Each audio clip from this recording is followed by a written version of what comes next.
Серік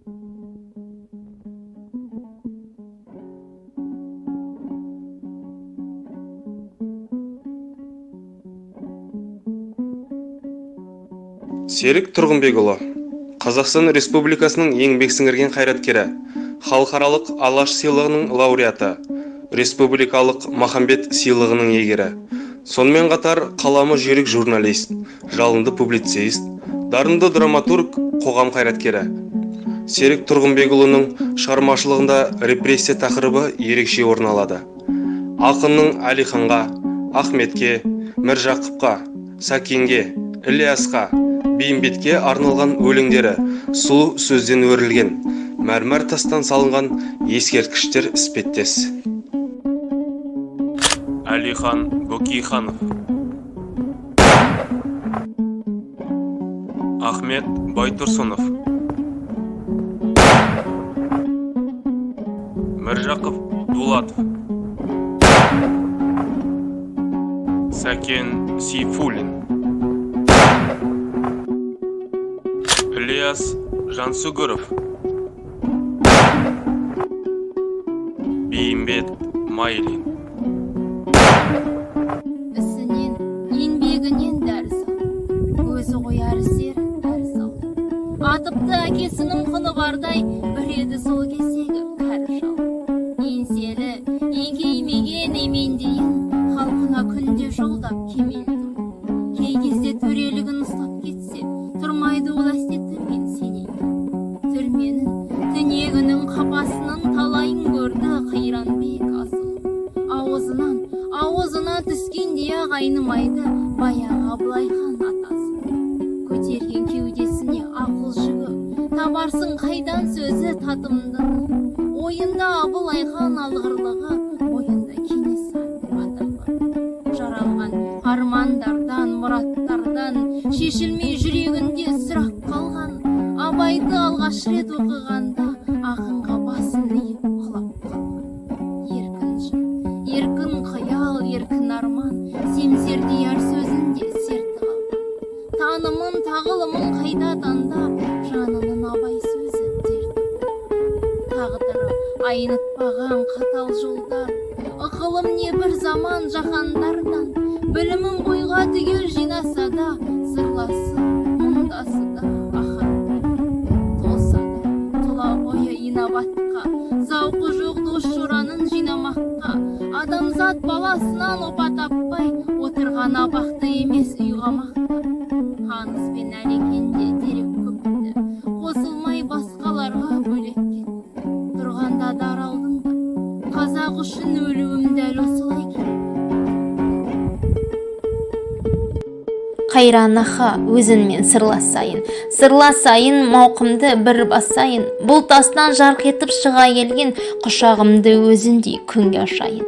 Алды менен алайын мақұлдасып, сонан сон ақылдасып, зымырайын заманның аңғарымен, шындық деген тұлпарға тақым басып. Ахан, ғажайып ахан, кешір егер атынды атамасам, өзін еккен егіннің диханы боп, арам шөбім болмайды отамасам. Бұлақ көрдім биіктен тау басынан, соған барам шөлдесем қаталасам. Ой сыраған орының толмаса да, күтті сені қанша жыл ел босаға, амал нешік аққуларды атуға болмаса да. Әлде кімге білігін жақпады ма, әлде кімге ұлығым жақпады ма, пайғамбардың жасына жеткен шалды ақ қарасын айырмай атқаныма. Қанатымды самғатып қақтырмады, жан отымды лаулатып жақтырмады, керек болған халқыма қазынаны көзден ғайып қылды да таптырмады. Ескі жары ауызы шорланғанда, әзер дауысым шығады қорланғанда, дәстүрімді құртқандар аман қалып, ал оны қорғағандар қор болған ба? Байлау барда, бақыртып мақтау барда, қырқып жұлып жылмалап отау барда, қарап жүріп қор болып кетем бе деп, қорықтым сенің атынды атауға да. Кейде өзіңмен сырласып қайран ахан, мұңға малтып, күйге елтіп ойға баттам, өзін берген біліммен қорғанбасам, өзін берген тілінмен сайрамасам, өзінің айтқан көп сырды толғанбасам, Қазақ тілі қансырап қалар меді, озық ойлы азамат сен болмасан. Жүрегіне бәрінде жинағасын, азабына төзесін, қиналасын. Білдің сен әкеге әкірендеп, өз ұлының шешесін сыйламасын. Жұт кетпеді айналып аймағынан, көңілге мұң орнады ойға күмән. Сүттей таза халқымды іркіт қылып, алды менен айырды қаймағынан. Серілікті жүре алмай еркін құрып, сөйлетпеді сергітіп, серпілдіріп, шиедей ғып шетінен шетін етті, мықтыларды маңдайдан шертіп жүріп. Қайран аха, сен сөйтіп ақ ұрдың ба, бордай бозып тожырап кетпесін деп, ел жұртынды бірлікке шақырдым ба? Түсіндім бе болған сондана ғалым, шарапаты тисе де жан ағаның, ауылынан әділдік табам ба деп ауыл көшіп абайды паналадың. Қандай тағдыр көз қылған қатал кекке, абыз едің тараған батан көпке, ақ тілекпен ақ теңіз аржағынан жаутан қарадың Махамбетке. Құрдас тәнті өзіне құрбы күшік, тіл қата алмай ішінен тұрды ұғысып, сағыныштан сарғайған торғай жері жүрді мекен көзінен бір ұшып. Тамырынан өртенген жердің шөбі, енді қайтып келместей көрдім сені, өзін сүйген халықтың көз жасымен, тиді мекен кім білсін елдің себі. Тілін, дінін, әдет ғұрпын сүйген, елін, жерін, жамағат жұртын сүйген, ұғымымен ояртық ол адамды, одан қалған өмірлік мұраларды өлтіре алмас ешкімде сірә мәңгі. Алма кезек бір қасірет, бір бақыт, жылай көздің жасын құрғатып, өкіндіріп, бекіндіріп қазағын өте шықты бұл жалғаннан міржақып. Таудан, тастан беті қайтып көрмеген, өленімен ет жүректі тербеген, атылған жоқ, асылған жоқ әйтсе де, ол өзінің ажалынан өлмеген. Өлен жасса, топ ішінде тайпалған, мақалаға ман кердейм айталман. Оян қазақ деген сөзді сол кезде тумысынан оян қазақ айталған.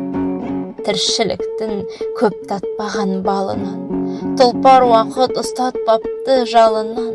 Жалғыз ғана жамал емес бақытсыз, бүкіл қазақ бақытсыз деп налаған. Айтқан сөзі асып кетіп қанадан, қор заманның қорқаулары талаған. Тірліктегі теперіші аздаяқ, өлгенде де құтылмапты жаладан. Қашан асып кеткенінше қырдан күн, ұрығынан дәметіпті бір дәннің. Көп қарапты дүниеден өтерде, суретіне жалғыз қызы Гүлнәрдің. Адамдарды ақылы сай ісіне, бермеген ғой өткен заман түсіне. Мың бәледен Міржақыпты құтқарған, ризамын құдіреттің күшіне. Асқақтыққа да, астаса да ірілік, аспанға да, аптапқа да ұрынып, бір адамға қалай ғана бұйырған, қайран дүние сұлулық пен ұлылық. Заманында ағамызға қыз біткен, мойнын созып бір көруге үздіккен, бірақ соны қарайламай біріне шықтақырып бір биліктен біз күткен. Балдай сөзін татығанда тандайға, өзін айтып, өзін шырқар ән қайда, әлі күнге іздеп келем сенделіп, сендей жанды сыймай кеткен маңдайға. Заманында сыналған да мінелген, заманында қуанған да түнерген, пештейдей жанды тұрмаған сайтандар періштені пенде қылып жіберген. Заманында әбзелдетіп ат мінген, найзағайдай қара бұлтты қақтілген, бас еттің ақылына, ісіне, қасиеттің жақын түгіл жат білген. Балқашына барып құйса іленіз, әуел бастан әму сенен сірегіз, айырмасы болмасын деп тіленіз, ақын аққу, ақу аққын бір егіз. Өлең жыры жалын оттай лаулаған, сөз дегенде ағын судай заулаған. Әттең Ілиястың тағдыры өзі жазған құлагерден аумаған. Ел жұртым деп өртенгенде өзегі, сар мұңына жаның қалай төзеді. Суландырған бүкіл қазақ даласын, Жетісудың 8-ші өзені. қосақ ара топ ішінде бір кетпей, мінезімен бұра тартқан бір беткей. Өлелгенше тұла бойда ұстады, өлең жырдың көк жейдесін кірлетпей. Бар болған соң бейімбеті сәкені, сезілмеген қорқынышты қатері. Бірақ күнде құлайды деп кім білген, өлең жырдың 3 бөлмелі пәтері. Ақындарды көрген соң ба кейін көп, осы жұртта шыр сыйлайтын пейіл жоқ. Құлагерін оқығанда Ілияс, мен өлеңді қойдым депті бейімбет. Біткенінше бойындағы әл қуат, жолда қалып барлық тұлпар, барлық ат. Өлең жырдың үзіп кетіп кермесін, ағып бірақ шыққан арғымақ. Көрінеді ылғи маған би ағаң, бауырымдай бірге туған ұядан. Тағдырына таразылық жасасам, тарихымның алдында тұр мен ұғам. Ол үйінде ұстаған жоқ түскілем, араз болған аузылумен тістемен. Үндемепті үйдей бәле, деп ап жүйе түріп жатсадағы үстінен. Сондай жанды ашық күнде кінәлап, іс жасадық орны толмас бір ағат.